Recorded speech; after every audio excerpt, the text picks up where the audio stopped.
I recently heard a pastor proclaim that the reason why suspects who happen to look like me can't comply is because of past trauma.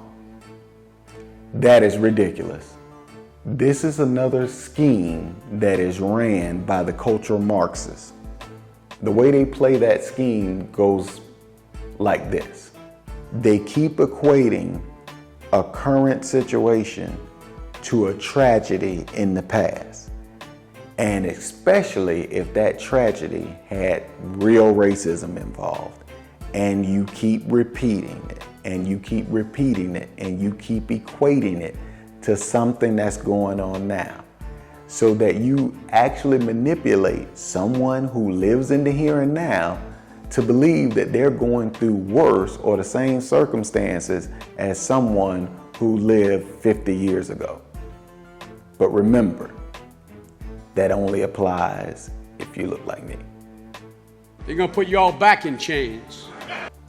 Things will never improve until people want to deal honestly with what the problem is.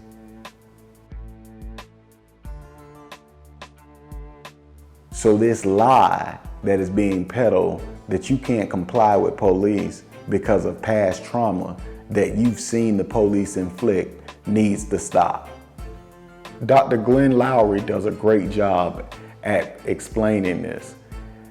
And I'll use this acronym for one of the things he pointed to that is a major problem. That once I had become a tenured professor at Harvard, indeed the first African American to hold the position of tenured professor of economics in that university's history, I was willing to throw it all away just to have the internal sense of authenticity that came from being a badass motherfucker.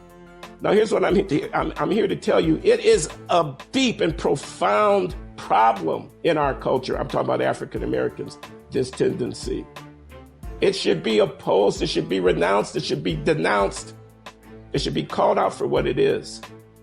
There's no glory in it.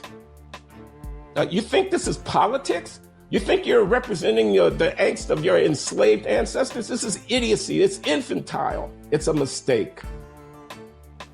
So whenever those facts are brought into the picture, the victocrats always do the same move. They claim racism. And if you look like me, and you also point out those facts, then it's time to go to name calling. And that's okay, because the people who are promoting this defund the police movement need to be called out for what they really are. Cultural Marxists. I can't stress it enough. We are at a critical point in the history of this country. We must continue to support our shields.